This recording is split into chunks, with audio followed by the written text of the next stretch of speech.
अस्सलामुअलैकुम दोस्तों, मैं थाड़ा मुआलज थाड़ा तबीब डॉक्टर अहमद सलमान जामी गिलानी क्लिनिक फैसल बाज़ार फकीरवाली तो। अच्छा दोस्तों, अज की वीडियो आपां बनानी है पंजाबी दे विच ते अज आपां जिहड़ी चीज़ डिस्कस करनी है, जिहड़ी चीज़ मेरा मकसद थानू समझाना है वो ये है कि कब्ज़ की चीज़ है।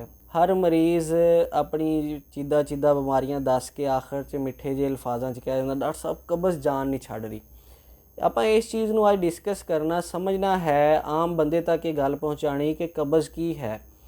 अच्छा, सादा लफ्ज़ां दे विच 6 चीज़ां मैं तुहानूं दसांगा, जिहदे विचों 2 भी तुहाडे अंदर है ने ते तुसी समझना कि तुसी कब्ज़ दा शिकार हो। ये जे तुहानूं जोर लाना पै रिहा एक।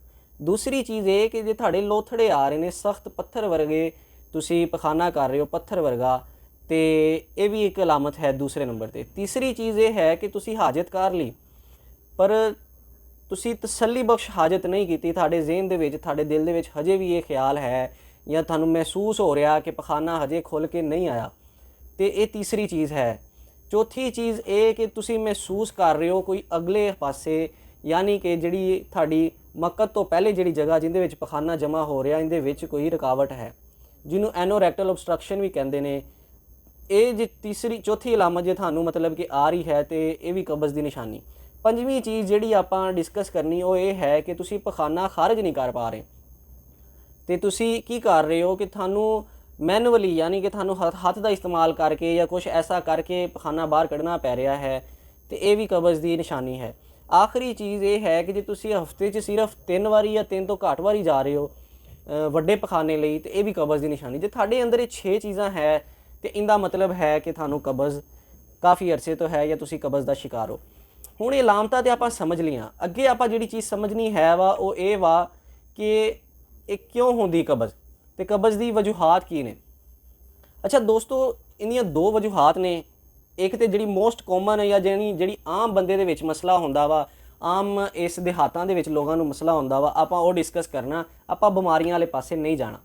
अच्छा, पहली चीज़ ये है कि लोग ना फाइबर जिहड़ा हुंदा फाइबर यानी कि पॉलिश वाले चावल, मैदा, फ्रूट घट खाना या रिफाइंड जिहड़े फ्रूट्स होंदे ने या रिफाइंड आटा हुंदा इनका इस्तेमाल ना करना, ये चीज़ां इस्तेमाल नहीं करन नाल की हुंदा तुहाडे जिस्म दे अंदर फाइबर घट हुंदा, उनकी वजह तो कब्ज़ होंदी।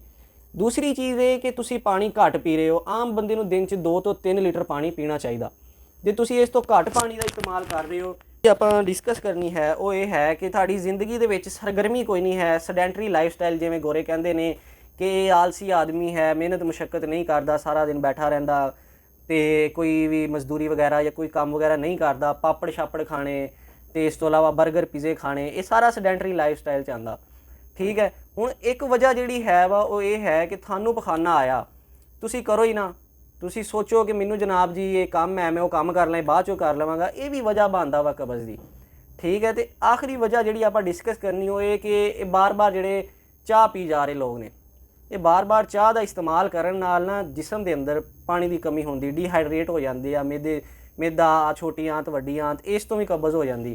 तो आखिरी वजह जिहड़ी लीस्ट कॉमन यानी सब तो घट वजह है वो परेशानी लेना। परेशानी दे विच भी जिहड़ा बंदा परेशानी लैंदा या उन्होंने पेचस लग जाते हैं या कब्ज़ हो जाती।